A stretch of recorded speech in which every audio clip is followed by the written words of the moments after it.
I'm Champ Chong. My hands feel a bit weird because I'm holding the game I thought I was never gonna hold, but here is the key clip of the week.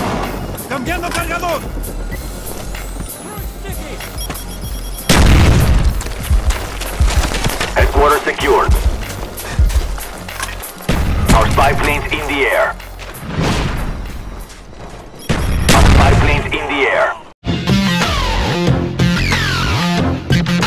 G'day guys, welcome to the show for today. As always, if you have a funny, awesome short clip from any game that you've played, you can post it as a video response down below and it could be on the show. And if you do go on to enjoy today's show, please don't forget to click that thumbs up button. Anyway, let's get right into the first order of business, which is the first bit of news.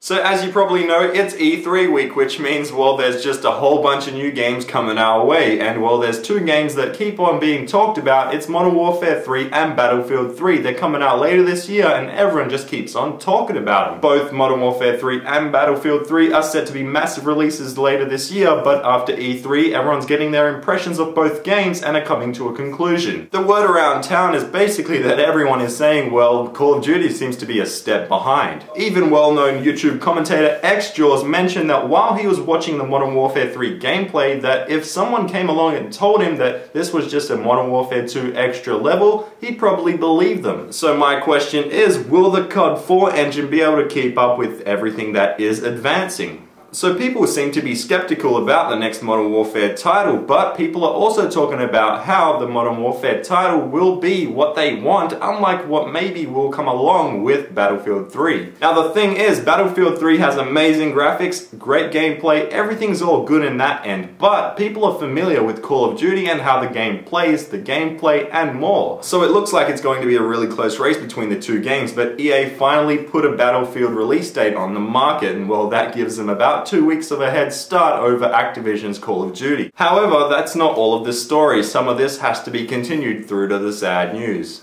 Sad news! What the fuck?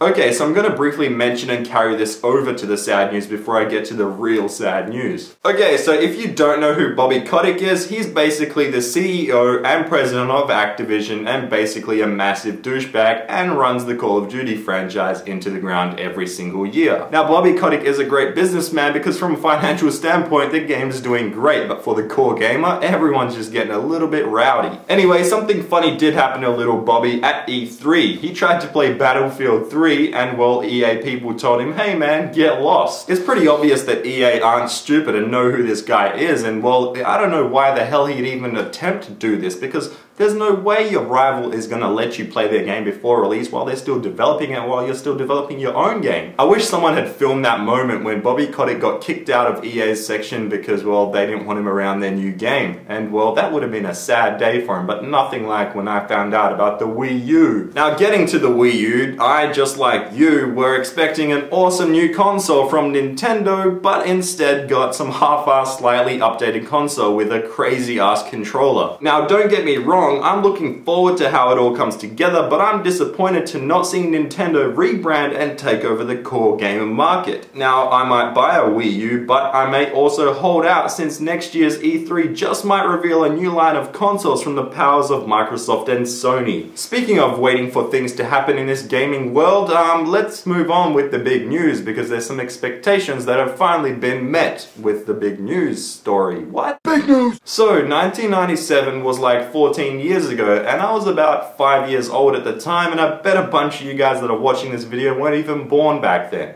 But back in 97, people were getting ready to play another Duke Nukem game, which never seemed to be delivered. Well, the game just seemed to be delayed forever, and it just never happened until now, which I have my hands on the game, which I'm holding upside down. Finally, I have my hands on a real game, and it's in the background, it works. To fill you in, Duke Nukem is basically the biggest badass mofo in video game history, kinda like Chuck Norris or something like that. So if you don't have Duke Nukem Forever, I'm telling you, you should probably go get it if you have some cash lying around, because, well, this game's a lot of fun, super old school, and I would tell you more, but Gorilla Man is here yet again with his question.